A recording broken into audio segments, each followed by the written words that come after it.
Kalau ada seseorang pelaku dosa besar, pezina, pemabuk, pemakan riba, meninggal dalam keadaan Islam. Tidak boleh langsung kita cap orang ini masuk neraka. Kalau meninggal dalam keadaan Islam, nggak boleh.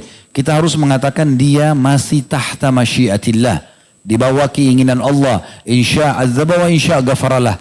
Kalau Allah mau Allah hukum, kalau Allah mau Allah maafkan. Nggak boleh langsung kita cap, karena rahmat Allah masih luas. Kalau dia jelas meninggal dan dasarnya orang itu memang sudah divonis oleh Allah, ya, kena laknat, dan juga memang Allah cap dia ahli neraka kayak Fir'aun, Haman, gak ada masalah. Kalau dia mengatakan, dia ceritakan tentang Fir'aun, dia mengatakan Fir'aun, semoga Allah melaknatnya, itu gak salah.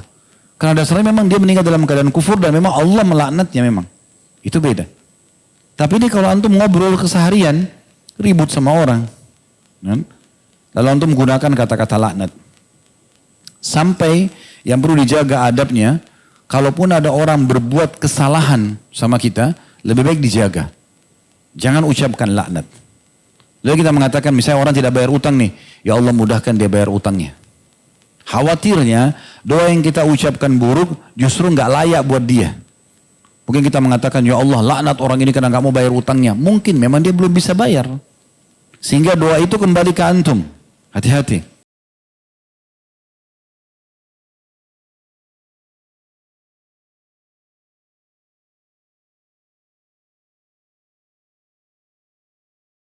Assalamualaikum warahmatullahi wabarakatuh. Alhamdulillah. Selalu saja lisan kita memuji Sang Pencipta Allah atas segala nikmat yang dilimpahkan kepada kita. Terutama nikmat Islam dan iman. Dan juga kesempatan, kesehatan agar kita selalu berada di atas ketaatannya. Termasuk misalnya kita hadir dalam majelis ilmu ini. Semoga Allah ikhlaskan niat dan jadikan ini sebagai tambahan amal kita. Dan juga penyebab kita masuk ke surga insyaAllah. Selanjutnya kita panjatkan salam hormat kita kepada utusan Allah subhanahu wa ta'ala.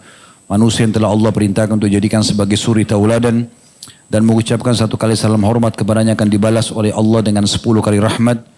Maka sangat wajar kalau kita selalu mengucapkan salawat dan taslim kepada Nabi besar Muhammad sallallahu alaihi wa ala alihi wa sahbihi wasallam. Seperti biasa di Rabu malam kita membahas, semoga Allah mudahkan lanjutan dosa-dosa besar. Dan pada malam ini insyaAllah kita akan bahas dosa besar melaknat. Dan bagi yang pegang bukunya, ini ada 3 bab sekaligus kami gabungkan. Di halaman 106 ada bab maja'a fil la'an. Bab tentang penjelasan masalah laknat di halaman 106. Kemudian juga ada bab selanjutnya atau 2 bab selanjutnya di halaman 110. Bab maja'a fi la'nil muslim. Bab pembahasan tentang melaknat seorang muslim. Kemudian yang ketiga di halaman 113 ada bab maja'a fi la'nir rajul walidayhi. Bab penjelasan tentang laknat seseorang terhadap kedua orang tuanya. Ini semua akan menjadi bahasan kita insyaAllah pada malam ini. Bermula dari makna laknat dulu. Kalau kita kembali kepada Kamus Arab, Lisanul Arab, di jilid 13, halaman 387 sampai 388, penjelasan tentang laknat itu, kurang lebih terjemahannya, laknat adalah jauh dari kebaikan. Ada juga yang menyatakan laknat adalah jauh dari Allah. Jadi makna pertama jauh dari semua kebaikan, laknat. Jauh dari Allah juga masuk dalam laknat.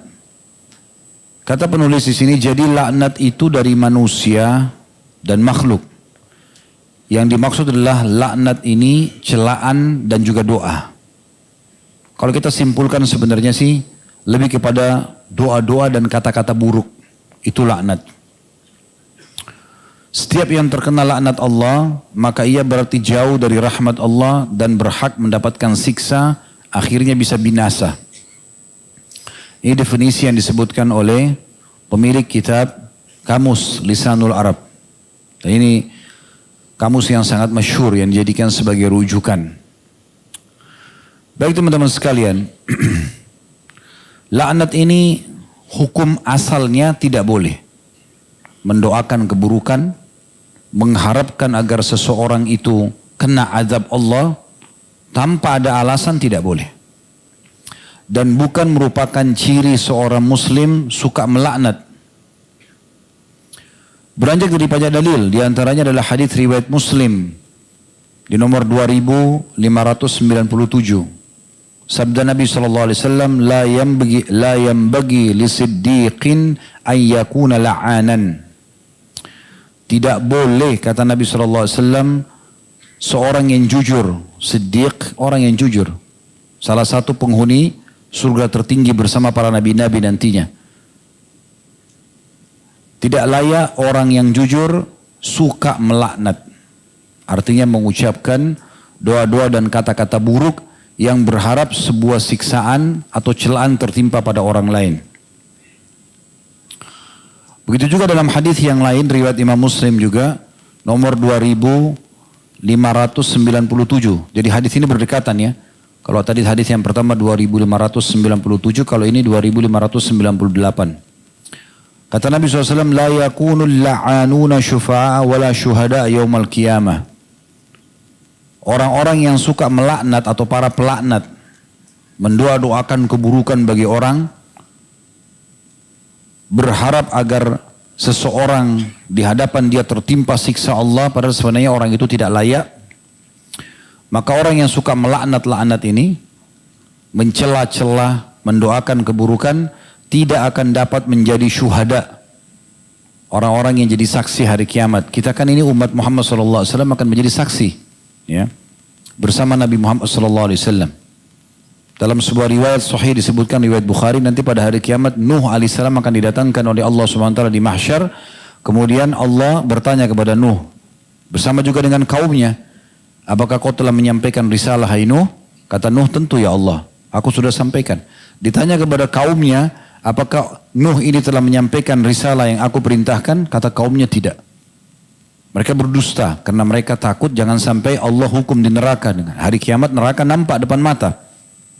Maka Allah Subhanahu wa taala berkata kepada Nuh, lalu siapa saksimu hai Nuh? Kata Nuh alaihissalam, Muhammad dan umatnya. Maka kata Nabi SAW, aku pun dan kalian akan didatangkan dan kita menjadi saksi. Benar ya Allah, kami dapatkan dalam kitabmu Al-Quran, kami telah disampaikan oleh Nabi kami ini, kalau Nuh telah menyampaikan risalahnya pada umatnya. Bahkan azabmu datang kepada mereka justru karena mereka menolak dakwah. Nah tapi khusus umat Islam, umat Muhammad SAW yang suka melaknat tidak bisa jadi saksi seperti ini. Nggak diberikan kemuliaan ini. Begitu juga mereka tidak akan dapat memberi syafaat pertolongan pada hari kiamat. Karena ada salah satu bonus yang Allah berikan untuk kita. Di saat nanti hari kiamat teman-teman sekalian ditimbang amal kita dan ternyata amal kita lebih banyak daripada amal dosa, perbuatan dosa. Misal amal soleh kita 1000, dosa kita 100. Berarti kan kita lolos tuh karena timbangan amal kita lebih banyak. Nah selisih 900 ini menyebabkan kita bisa memberikan syafaat kepada orang. Tentu senilai kebaikan kita saja, bukan diberikan kepada orang ya. Cuma Allah berikan kesempatan kita memberikan syafaat. Kata Nabi SAW, ada orang yang cuma bisa menolong 1 orang, ada yang 2 orang, ada yang 5 orang. Tapi ada di antara umatku yang bisa memberikan syafaat 1 suku Mudar. Suku Mudar itu suku besar di bangsa Arab. Ratusan ribu anggotanya, sekarang mungkin sudah jutaan lah. Ya, daripada suku itu sendiri. Maka ada di antara umat Islam karena banyaknya amal solehnya dia bisa memberikan syafaat 1 Mudar. 1 suku yang banyak. Bisa sampai jutaan orang. Karena banyaknya amal soleh yang dia kerjakan. Tapi para pelaknat tidak bisa memberikan pertolongan. Ya. Ini hadis yang kedua. Hadis yang ketiga riwayat Abu Dawud nomor 4906, Tirmidzi 1976. Di mana Nabi SAW mengatakan dan memerintahkan kita agar patuh dengan ini, la tala'anu bila'natillah wala bighadabillah wala binnar. Jangan pernah kalian saling melaknat dengan laknat Allah. Semoga Allah melaknatmu misalnya. Nah, tidak boleh. Lafadznya jelas seperti itu. Jangan pula dengan murkahnya. Semoga Allah ya hukum kamu. Ya, semoga murka Allah datang padamu. Ya, mungkin karena dia emosi ya. Mungkin suami sebutkan pada istri, istri pada suami, orang tua pada anak, anak pada orang tua, berharap murka Allah datang pada, tidak boleh. Kata Nabi SAW, jangan saling melaknat dengan siksa, dengan laknat Allah, diangkat dari rahmat Allah, atau murka Allah, atau neraka. semoga Allah masukkan kau ke neraka misalnya. Nah, itu nggak boleh. Ya. Selama orang itu masih hidup dan dia masih punya peluang untuk bertaubat, nggak boleh kita cap dia sebagai ahli neraka, nggak boleh. Ya. Maka dalam sebuah riwayat dikatakan sebab keluarnya sebuah hadis qudsi riwayat Bukhari, kalau Allah marah pada seseorang, sebenarnya orang ini ahli ibadah, tapi dia sering nasihatin temannya, jangan buat dosa, nanti begini dan begitu, nanti kau bisa masuk neraka. 1 kali, temannya nggak mau dengar. 2 kali, nggak mau dengar. Berulang kali nggak mau dengar, akhirnya dia marah. Dia mengatakan, kau tidak akan diampuni oleh Allah. Gara-gara ucapan ini, Allah marah pada si pengucap lisan ini. Lalu Allah mengatakan, siapa orang ini? Berani-beraninya melampaui keputusanku. Kan keputusan Allah, Allah maafkan atau tidak. Allah hukum atau tidak. Gitu kan?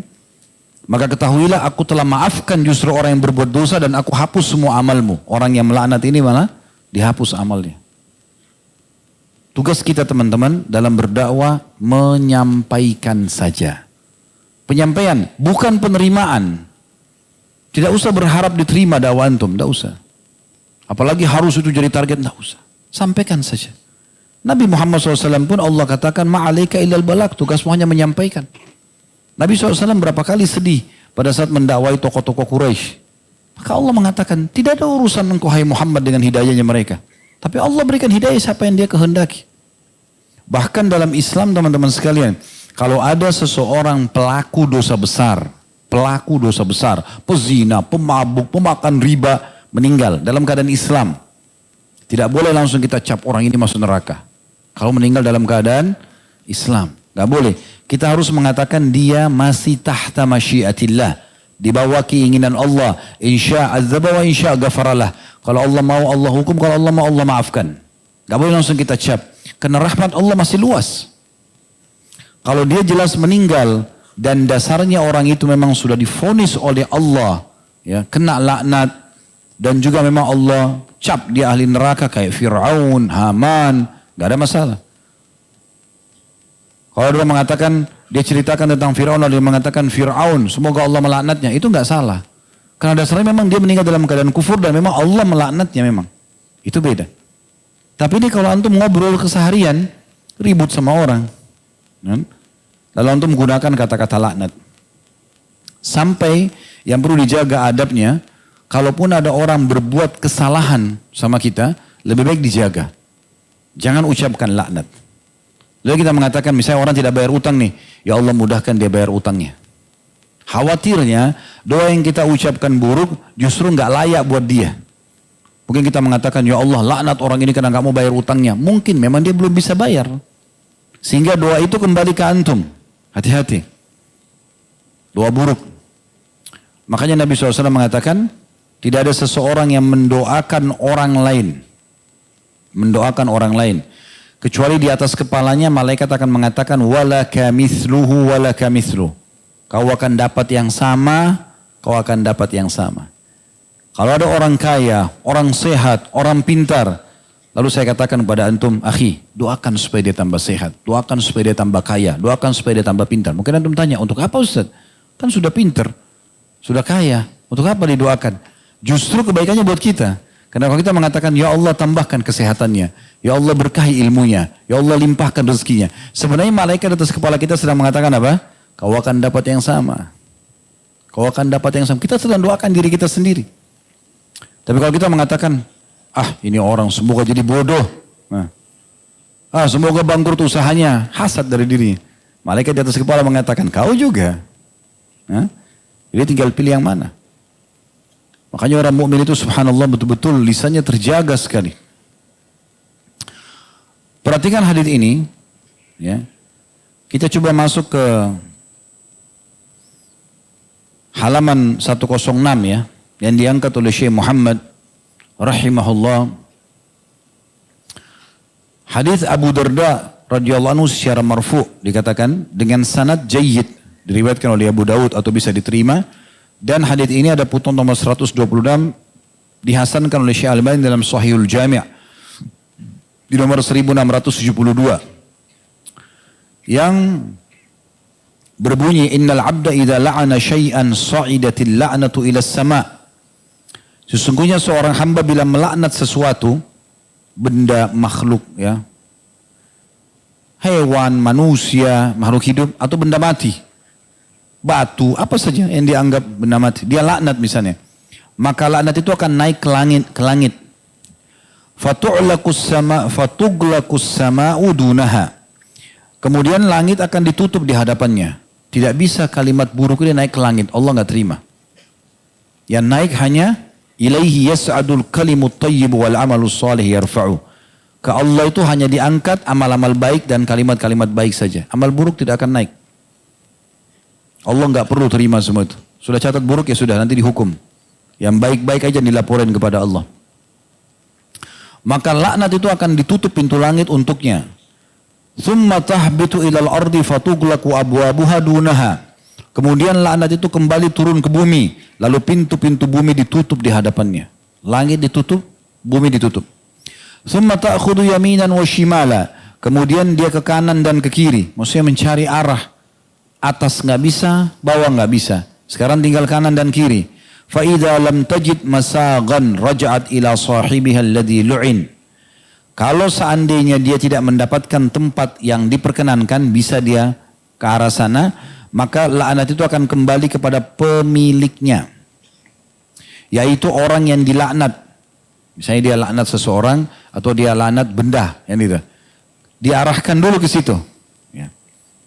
Fa in kana ahlan wa illa raja'at ila qailiha. Kalau seandainya dia pantas mendapatkan laknat itu, misalnya tadi Fir'aun kita laknat karena memang dilaknat gitu kan. Maka sampai laknat itu kepada dia. Tapi kalau tidak, akan kembali kepada pengucapnya. Nah, ini poinnya.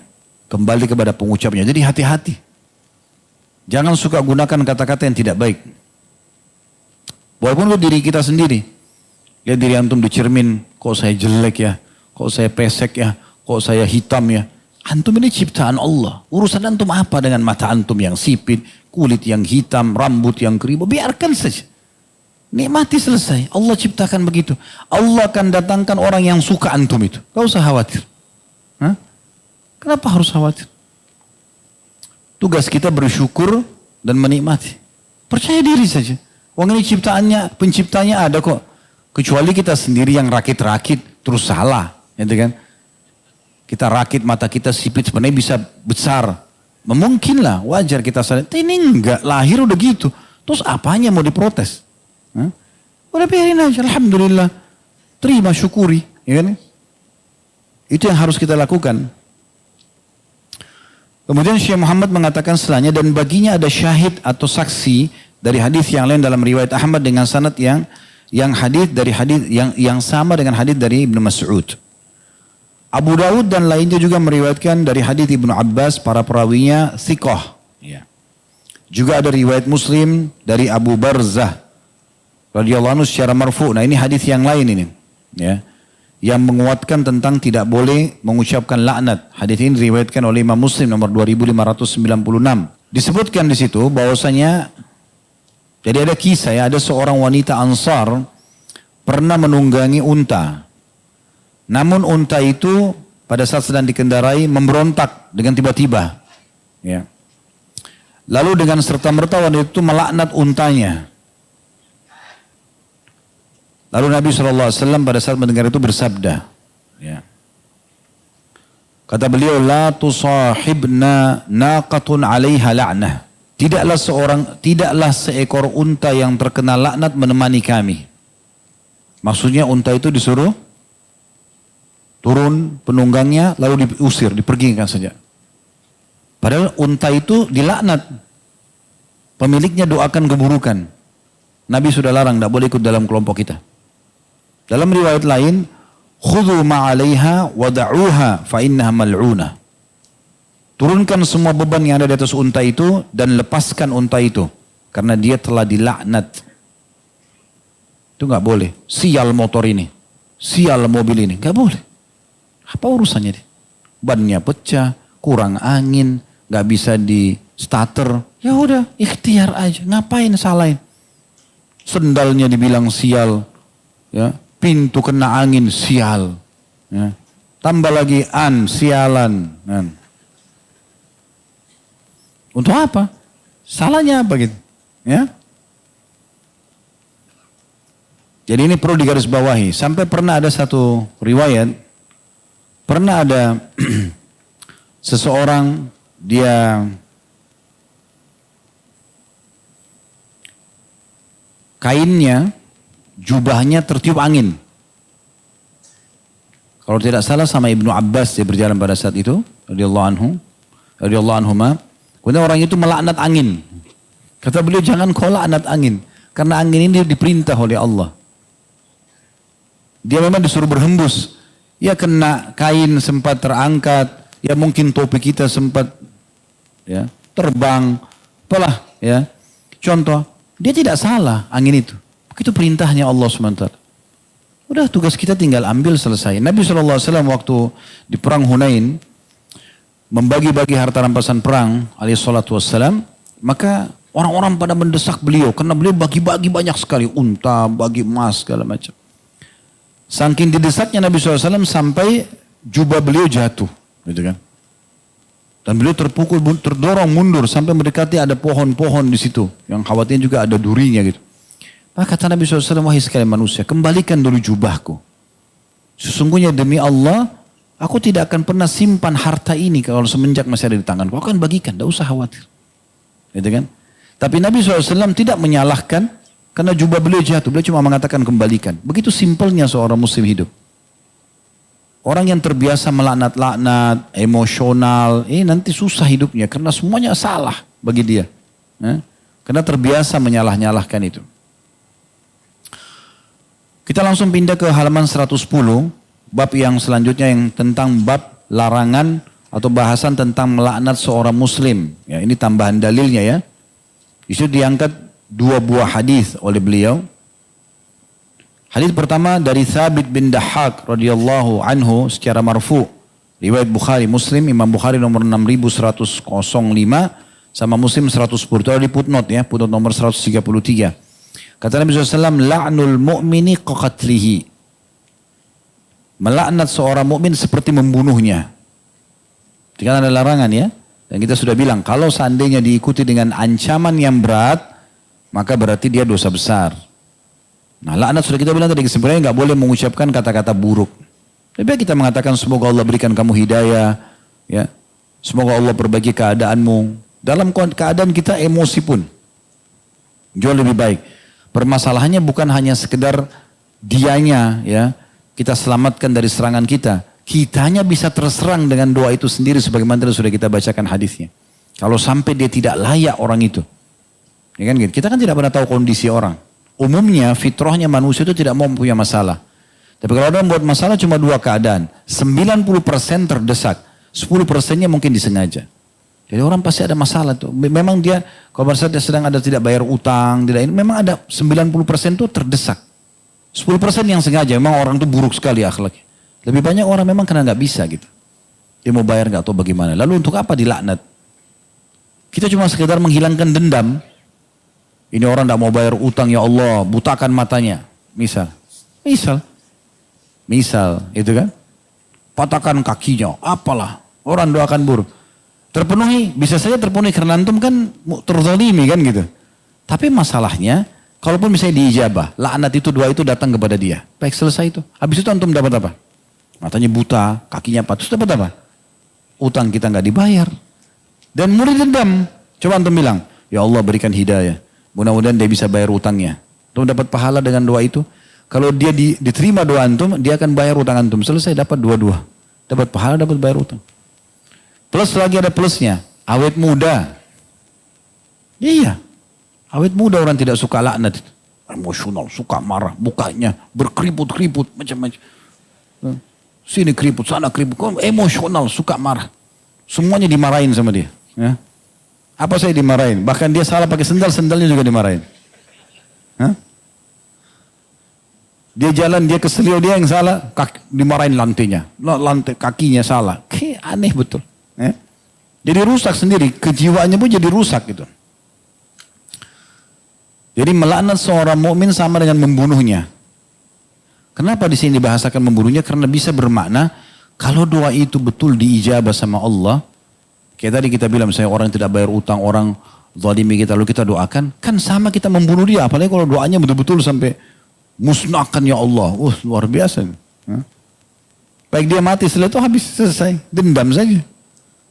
Nggak ada manfaatnya sama sekali dendam itu. Makanya saya selalu bilang teman-teman di pengajian, semoga Allah mudahkan kami mengamalkan. Pertama bukan cuma mengucapkan. Hapus di benaan tuh, di kamus kita ini dendam, ya putus asa. Ini semua tidak ada. Dalam Islam, dalam kamus kita tidak ada. Selalu memaafkan, iya. Selalu optimis bisa maju dan berkembang, iya. Itu harus begitu. Dalil kedua diangkat oleh beliau di sini adalah hadits riwayat Bukhari dari Abu Hurairah radhiyallahu anhu, masih halaman yang sama 110 ya. Di bab yang sama dua buah hadits di sini diangkat. Hadits Abu Hurairah radhiyallahu secara marfu, annahum darabu rajulan qad syariba al-khamr. Falamma insarafa qala ba'dul qaum akhzaqallah. Qala an-nabiy sallallahu alaihi wasallam la taqulu hadha la tu'inu alaihi syaitan. Bahwasanya mereka para sahabat pernah memukul seseorang yang meminum khamr. Ketika berpaling, sebagian mereka sudah ditinggal, sudah digebukin orang itu, kena hukuman. Kan biasanya dicambuk ya. Orang peminum khamr di masa Nabi SAW. Maka setelah dicambukin, dipukulin, digebukin, ditinggal sama orang-orang. Ada sebagian sahabat bilang begini, semoga Allah menghinakanmu. Maksudnya kenapa kau minum khamr? Semoga Allah hinakan. Jadi doakan keburukan. Jelas ya, orang ini melakukan pelanggaran. Minum khamr dosa besar. Lihat bagaimana respon Nabi SAW. Waktu sebagian sahabat mengatakan, akhzaqallah, semoga Allah hinakan kau. Tujuannya sebenarnya, kenapa kau mabuk? Mabuk itu haram. Ya kan? Tapi dia doakan keburukan, bukan dia nasihatin. Semoga Allah hinakan kamu. Maka Nabi SAW bersabda, jangan kalian mengatakan ini. Jangan kalian membantu syaitan atas dia. Kalau kalian ucapkan itu, syaitan akan datangi kepada dia membisikkan, tuh, orang-orang muslim sendiri tidak suka sama kamu. Kan bisa macam-macam bisikan syaitan. Malah bisa jadi jahat dia. Yang tadinya dia cuma minum khamr, nanti bisa membunuh. Ya. Bisa indah itu, bisa banyak kesalahan dia lakukan. Udah kalau hukuman datang dalam Islam cambukan. Selesai. Mirip dengan ini juga hadis tentang masalah pezina ya, yang pernah dihukum, dirajam di masa Nabi SAW. Dia melapor kepada Nabi sudah berzina, Nabi suruh dia melahirkan dulu, menyusui dulu, sampai akhirnya tetap dia merasa ketakutan sekali dengan dosa ini, takut Allah hukum hari kiamat. Ya Allah, dirikan saja, tegakkan ini, rajam ini. Maka dirajam. Waktu itu rajam ada satu sahabat mengatakan, semoga Allah melaknatmu. Saya kok kau berzina? Kebetulan wanita ini memang sudah bersuami ya, tapi dia merasa bersalah. Dia akhirnya melapor kepada Nabi SAW, dia ingin minta dihukum. Dan akhirnya Nabi hukum akhirnya. Tapi setelah dia melahirkan 9 bulan, kemudian karena dia hamil di luar nikah itu, kemudian dia juga menyusui 2 tahun baru kemudian dirajam. Sebenarnya sebagian ulama mengatakan kalau orang ini tidak datang, maka mungkin sudah cukup. Nabi SAW suruh dia bertobat saja. Tapi karena dia tetap datang mendesak, Nabi SAW tegakkan. Nah waktu ditegakkan itu, ada sebagian sahabat mengatakan semoga Allah melaknatmu. Kenapa maksudnya kau berzina? Gitu kan? Maka Nabi SAW mengatakan jangan engkau melaknatnya. Karena wanita ini telah taubat. Kalau taubatnya dibagikan kepada 70 penduduk Madinah. Maksudnya yang berbuat dosa yang sama. Maka akan dimaafkan. Karena taubatnya luar biasa gitu bobotnya. Wanita ini terus merasa salah betul dengan Allah Subhanahu wa ta'ala. Maka itu poin yang perlu digarisbawahi. Kemudian kita pindah ke bab yang ketiga. Yang terakhir ini yang dibahas sini adalah halaman 113 ya. Tentang bab maja fi la'nir rajuli walidayhi. Bab tentang laknat seseorang terhadap kedua orang tuanya. Maksudnya dia mendoakan buruk orang tuanya. Berangkat daripada hadits Bukhari Muslim, Imam Bukhari nomor 5973 dan Muslim nomor 90. Dari hadis Ibnu Umar radhiyallahu anhu secara marfu, min akbaril kabair ayyal'anar rajulu walidayhi. Termasuk dosa yang sangat besar apabila seseorang melaknat kedua orang tuanya. Qila ya Rasulullah wa kaifa yal'anur rajul walidayhi. Maka ada seseorang bertanya dengan bingung dan mengatakan, ya Rasulullah, bagaimana bisa seseorang melaknat kedua orang tuanya? Karena enggak masuk di akalnya si penanya ini, masa bisa anak doa-doain keburukan orang tuanya sih? Nah, Nabi SAW jelaskan, faqala atau qala, yasubbu rajulu abar rajuli fayasubbu abahu wa yasubbu ummahu fayasubbu ummah. Bisa saja seseorang itu mencaci maki atau mencerca bapak orang lain, kemudian orang lain itu mencerca bapaknya. Begitu juga ya, dia mencerca ibunya, maka orang lain mencerca ibunya. Ya, apalah yang dia ucapkan dari kata-kata yang tidak baik, misalnya berhubungan dengan masalah mencelah, memang ayahmu itu, memang ibumu itu, misalnya dicela. Maka yang sedang dicela ini juga membalas dia. Membalas, menyebutkan tentang masalah celaan yang sama. Maka si pengucap doa buruk ya, atau laknat kepada orang yang sedang dia target itu, dia sedang durhaka dengan orang tuanya. Karena dia mencela orang tua orang lain, maka orang yang sedang dicela juga mencela orang tuanya. Maka dia penyebabnya. Di sini dia kena dosa besar. Berarti tidak usah mencelah orang lain. Saya pernah berikan teman-teman gambaran, kalau antum sedang menghadapi masalah sama satu orang saja. Jangan tambah-tambah musuh. Ya? Masalah sama istri, masalah sama suami, ya dia saja. Nggak usah bawa-bawa, memang orang tuamu itu. Sekarang musuhnya jadi 3. Istrinya sama 2 mertuanya. Atau suaminya sama 2 mertuanya. Coba bayangkan. Memang keluargamu itu. Wah. Kalau keluarganya 300 orang, memang sukumu itu. Misalnya orang dari satu suku-suku lain, suku itu memang disebutin misal. Memang negaramu itu. Ada orang barat nikah sama orang Indonesia misalnya. Dia marah sama orang Indonesia. Memang orang Indonesia itu. Satu negara, 200 juta lebih. Siap berhadapan hari kiamat. Mungkin antum bilang, tapi kan ada orang kafirnya Ustaz. Tetap orang kafir di mahkamah keadilan Allah akan mendapatkan haknya walaupun bukan untuk dia masuk ke dalam surga. Ya? Makanya dalam sebuah riwayat kata Nabi SAW, tidak akan masuk satu ahli surga ke dalam surga sementara masih ada ahli neraka yang punya hak dari dia. Ada orang muslim nih, udah lolos di timbangan amal ya, mau masuk ke surga. Tapi ternyata masih ada nyangkut nih, ada satu orang ahli neraka yang punya hak dari dia. Gak dimasukin dulu ke surga, ditahan dulu. Dinilai ini kejahatan yang pernah ahli surga ini buat kepada orang kafir ini. Apa yang pernah dibuat? Misalnya nilainya berapa? Akan mengurangi derajat dia di surga, baru boleh masuk. Ini nggak bermanfaat buat dia. Ya, maksudnya itu hanya akan mengurangi derajatnya orang itu. Sebaliknya juga begitu. Ada ahli neraka. Kata Nabi SAW, tidak akan masuk ahli neraka ke dalam neraka selama ada ahli surga yang punya hak dari dia. Misalnya, dia orang kafir ini akan masuk neraka, tapi ternyata masih nyangkut nih. Ada lagi orang muslim yang pernah dia zalimi misalnya. Maka tidak akan masuk neraka. Sampai kezaliman dia pada si muslimin dinilai, lalu ini diangkat derajatnya, baru ini masuk ke neraka. Kan gitu. Jadi sulit sekali teman-teman sekalian kalau orang banyak selalu melahirkan musuh. Tiap hari musuh saja. Gosipin orang, fitnah orang, caci maki orang. Salah semua orang depan mata dia, cuma dia yang benar sendiri. Itu banyak orang begitu tuh. Semua orang salah. Temannya salah, pasangannya salah, anaknya salah, kendaraannya salah, pemerintahnya salah. Dia yang paling benar sendiri. Pernah lihat orang begitu? Antum pernah, anak nggak pernah? Pernah ya? Baik. Ada beberapa keadaan memang yang dalam agama Allah SWT dilaknat. Ya.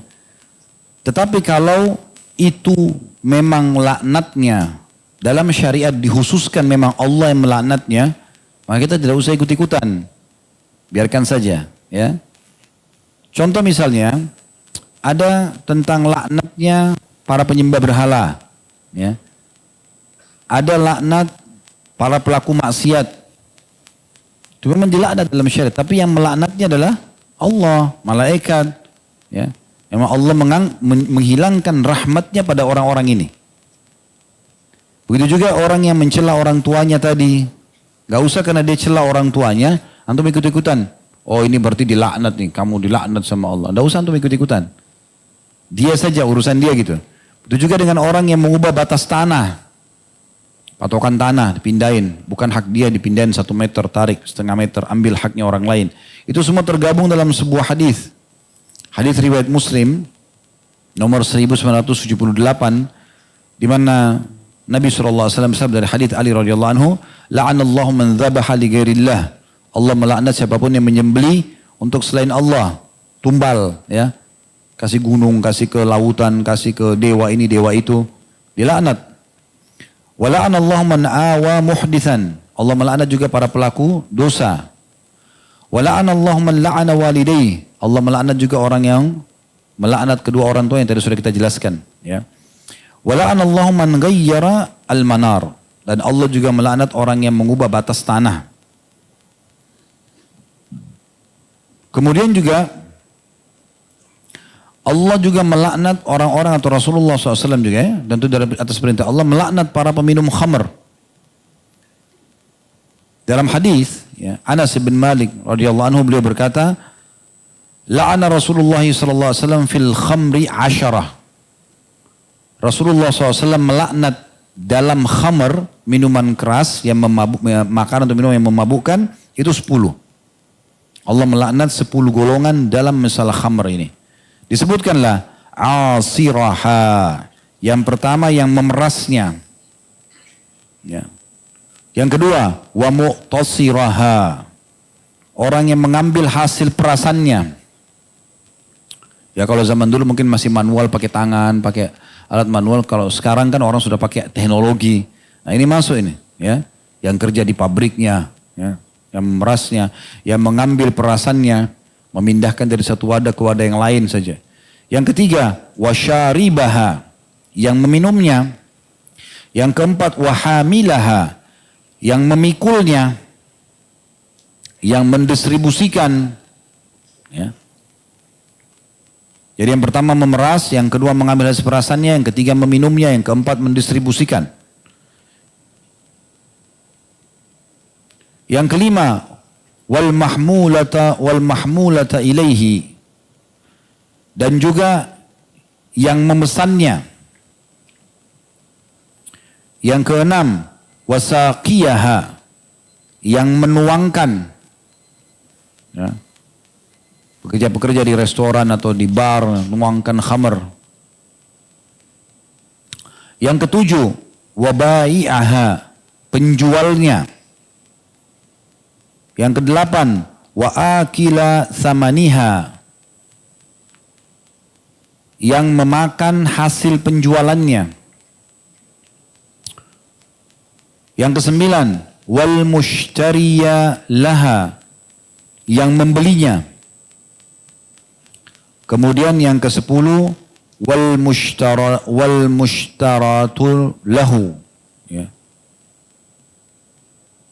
Wal mushtarata lahu, yang artinya yang membelikan untuk orang lain. Dia beli khamr, kasih hadiah temannya, kasih atasannya. 10 orang ini, ya. Semuanya kena laknat. Nah ini dilaknat oleh Nabi SAW. Tidak usah antum ikut-ikutan laknat, ya. Sudah itu sudah dilaknat. Cukup antum tahu informasinya. Begitu juga pemakan riba.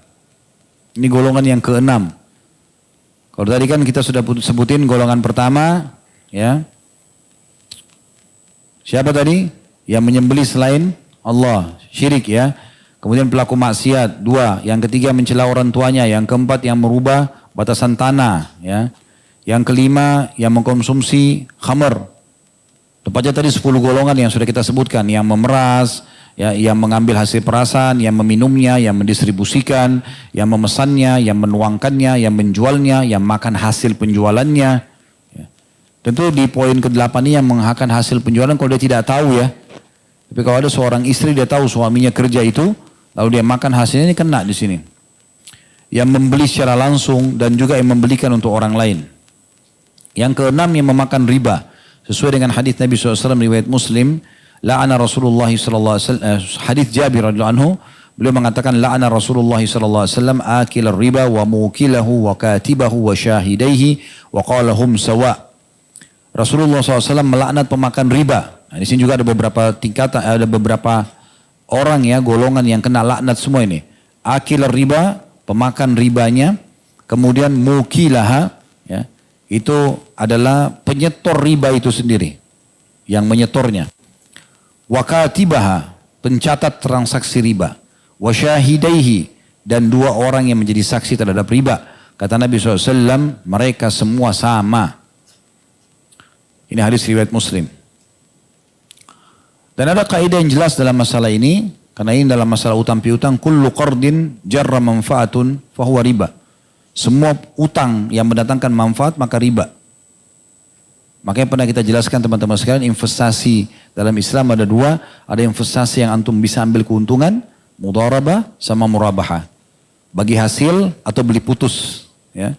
Antum masuk investasi di satu perusahaan, nih saya taruh uang 100 juta, pemilik perusahaan punya 100 juta. Masing-masing dapat 55% mudharabah. Untung rugi tanggung bersama. Sama-sama ambil untung 50%, kalau rugi juga tanggung 55%. Ya. Atau murabahah. Antum mau beli kendaraan, tidak ada duit. Antum datang kepada seseorang teman, mengatakan tolong belikan saya mobil ini. Kemudian harganya 200 juta misalnya, beli mobil. Terus dia bilang, baik saya akan belikan, tapi saya jual ke kamu 220 juta ya. Boleh dibayar 12 bulan. Akadnya murabahah. Dia belikan, dia jual ke kita. Jelas dari awal, bukan utang piutang. Beli putus ya.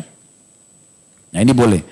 Ini investasi boleh ambil keuntungan. Investasi yang tidak boleh ambil keuntungan adalah utang piutang, gadai. Ini nggak boleh. Ini memang murni mencari pahala. Ya, sudah kita pernah jelaskan itu. Salah satu orang yang dapat naungan Allah di hari kiamat, di mahsyar nanti adalah kata Nabi SAW, siapa yang mengutangkan orang lain, memberikan tenggang waktu, atau memaafkan. Maka dia akan dapat naungan Allah pada hari kiamat, tidak ada naungan kecuali naungannya. Ini golongan ke-8, kan ada hadis 7 golongan kan. Imam yang adil ya, seseorang yang tumbuh di atas ketaatan Allah, kemudian seorang yang hati terikat dengan masjid, 2 orang yang saling mencintai karena Allah, berkumpul dan berpisah karenanya, seseorang laki-laki yang dipanggil berzina oleh perempuan yang punya kecantikan, lalu dia mengatakan saya takut kepada Allah, orang yang berinfak dengan tangan kanan, tangan kirinya nggak tahu, dan orang yang mengingat Allah sendiri kemudian dia menangis. Nah itu juga golongan. Yang ke-8 itu orang yang memberikan utang kepada orang lain. Nah, ini memang jenis investasi yang tidak boleh ada keuntungan. Ya. Kemudian yang ke-7, orang yang meratapi mayit. Ini sudah masyhur hadisnya, hadis Abu Sa'id Al-Khudri. La'ana Rasulullah SAW an-na'ihata wal mustami'ah. Rasulullah SAW melaknat orang yang meratapi dan meminta untuk mendengar ratapan. Maksudnya menangis terisak-isak pada saat kematian. Nggak ada manfaatnya terisak-isak. Menangis boleh. Nabi SAW meneteskan air mata pada saat anaknya Ibrahim meninggal. Dan beliau mengatakan sambil meneteskan air mata, wahai Ibrahim, sesungguhnya kami sedih dengan berpisah denganmu, tapi kami tidak akan pernah mengucapkan kecuali yang Tuhan kami ridho. Nah selesai, konsepnya begitu. Nangis-nangis, jambak-jambak rambutnya, pukul-pukul dadanya, sobek bajunya, menyesal kenapa dia yang mati bukan saya. Misal. Nah itu nggak boleh. Yang ke-8 juga orang yang menyuap, ya, sogok menyogok. Dikatakan dalam hadits Abdullah bin Amr radhiyallahu anhuma, la'ana Rasulullah SAW ar-rashi wal murtashi. Rasulullah SAW melaknat para pemberi suap dan yang menerima suap, dua-duanya kena laknat. Nah ini dilaknat oleh Rasulullah SAW. Tapi nggak usah untuk ikut-ikutan laknat. Cukup antum tahu ternyata dalam syariat memang ada yang dilaknat, tapi itu sudah terprogram gitu. Antum tinggal hindari, jangan jadi orang yang kena laknat Rasulullah itu sallallahu alaihi wasallam. Yang ke-9, laki-laki yang menyerupai perempuan, perempuan menyerupai laki-laki, ini juga kena laknat, ya. Sebagaimana hadits Ibnu Abbas radhiyallahu anhu, la'ana Rasulullah SAW al-mutasyabbihina minar rijali bin nisa wal mutasyabihati minan nisa bir rijal. Sesungguhnya Rasulullah SAW melaknat laki-laki yang menyerupai wanita dan wanita yang menyerupai laki-laki. Ini pernah kita bahas di buku dosa besar kita yang pertama ya. Yang ditulis oleh Imam Az-Zahabi rahimahullah. Jadi tidak boleh menyerupai apapun yang berhubungan dengan lawan jenis. Cara jalan, cara ngomong, walaupun cuma bercanda, nggak boleh. Ya, berpakaian, harus beda. Laki-laki beda, perempuan beda. Harus berbeda, nggak boleh sama sekali menyerupai. Dalam hadis lain Ibnu Abbas berkata, la'anan Nabiya SAW al-mutakhannithina minar rijal. Sesungguhnya Rasulullah SAW melaknat pria yang bergaya seperti wanita. Wal mutarajjilati minan nisa, dan juga ya wanita yang bergaya seperti pria. Beda semua, potongan rambutnya beda, pakaiannya beda, jalannya beda, suaranya memang beda semua, nggak boleh sama. Wa qal akhrijuhum min buyutikum. Dan kata Nabi SAW, keluarkan mereka dari rumah-rumah kalian. Qala fa akhrajan Nabi SAW fulanan wa akhraja Umar fulanan. Kemudian Nabi SAW mengeluarkan seseorang, demikian pula Umar mengeluarkan seseorang yang menyerupai ini. Ya, sayangnya di masa kita sekarang kayak dianggap biasa gitu.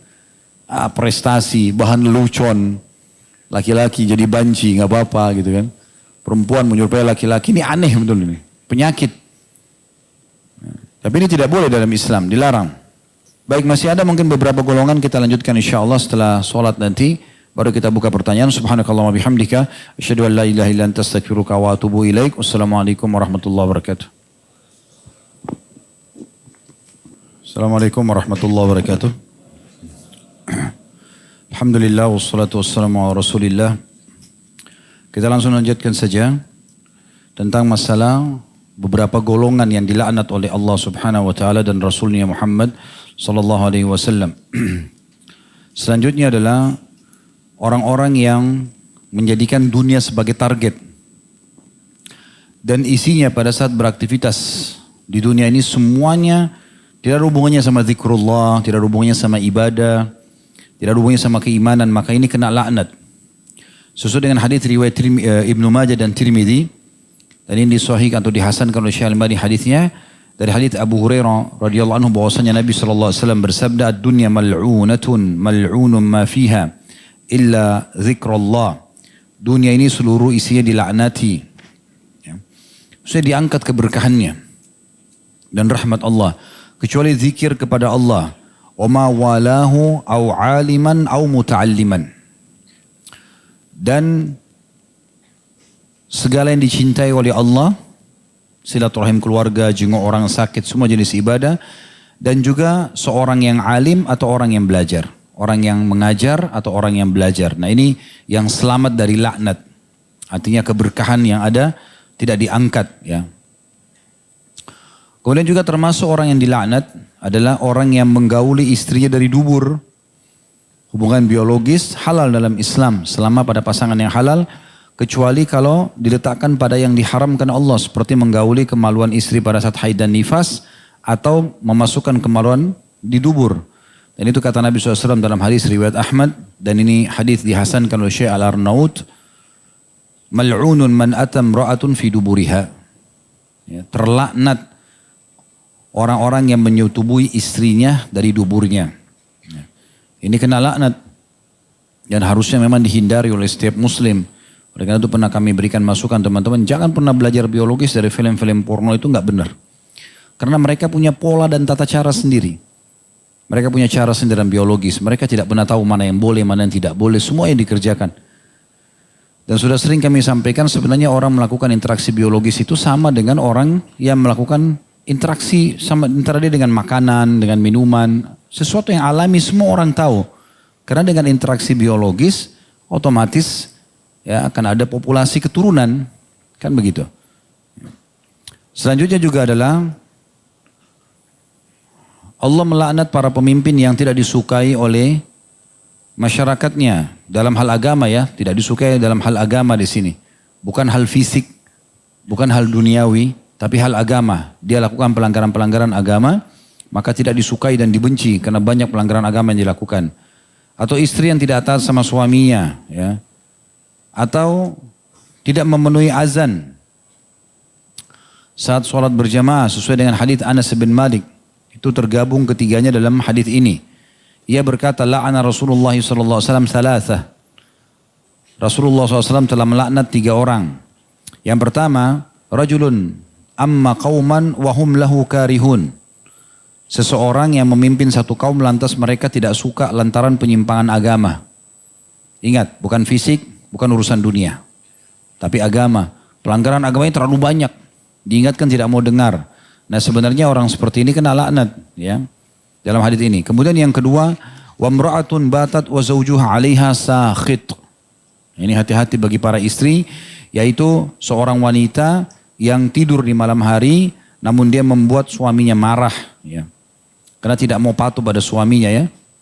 Jadi seorang wanita yang menginap sementara suaminya marah padanya. Kemudian yang ketiga, warajulun sami'a hatta hayya, rajulun sami'a hayya 'alal falah thumma lam yujib. Seseorang yang mendengarkan kumandan azan hayya 'alal falah, ayo menuju kepada kemenangan, namun dia tidak memenuhi panggilan berjamaah. Jadi sekali lagi hadis ini diriwayatkan Tirmidzi dengan sanad ya atau nomor 358 ya. Juga termasuk dilaknat oleh Allah Subhanahu wa taala orang yang menyambung rambut, orang yang bertato ya. Kita tidak bicara orang yang sudah taubat, tapi ini kalau dia mau melakukannya. Hadis Abu Hurairah menjelaskan itu dalam hadis Bukhari dan Muslim. Kata Nabi SAW, la'anallahu al-wasilata wal mustawsilah. Allah melaknat perempuan yang menyambung rambut, perempuan yang minta disambungkan rambutnya. Wal washimata wal mustawshimah. Dan juga perempuan yang meminta tato atau yang minta dibuatkan tato. Ya, yang menatonya atau orang yang minta untuk ditato. Jadi ini memang kena laknat. Ya. Dan di sini perlu saya tambahkan sebagai penutup dan kita akan baca pertanyaan setelah ini. Apakah pertanyaan sederhana? Boleh seorang muslim mendoakan kekalahan musuh? Jawabannya boleh. Ya. Itu tidak masuk dalam laknat itu.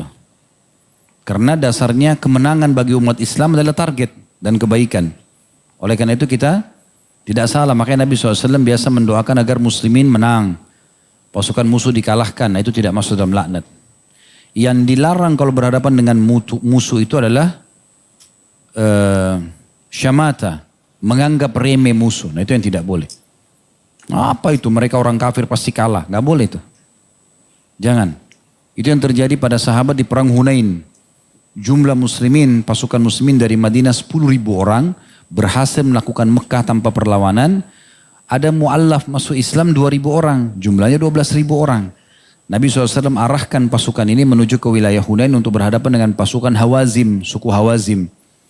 Ternyata waktu para sahabat melihat pasukan begitu banyak, 12.000 orang. Belum pernah umat Islam di masa itu sejumlah itu jumlah pasukannya. Semuanya menggunakan kuda, pakaian perang. Ada yang bilang, bahkan banyak yang bilang begitu. Mengatakan kita tidak akan mungkin kalah dengan kekuatan seperti ini. Ucapan itu saja. Kita nggak mungkin kalah dengan kekuatan seperti ini. Maka Allah buat kalah. Subhanallah, pasukan pertama umat Islam yang turun ke lembah Hunain itu 1.000 orang dari suku Aslam dipimpin oleh Khalid bin Walid. Suku Aslam ini pemain semua penunggang kuda dan ahli perang. Kalau kita bisa bahasakan pasukan kuatnya Muslim pada saat itu suku Aslam ini. Dan Nabi tunjuk Khalid bin Walid sebagai pemimpinnya, panglima perang yang sangat perkasa. Turun di lembah, dikalahkan. Kuasa Allah SWT. Dan kocar kacir pasukan muslimin gara-gara dikalahkan, banyak suku Aslam ini yang jadi korban.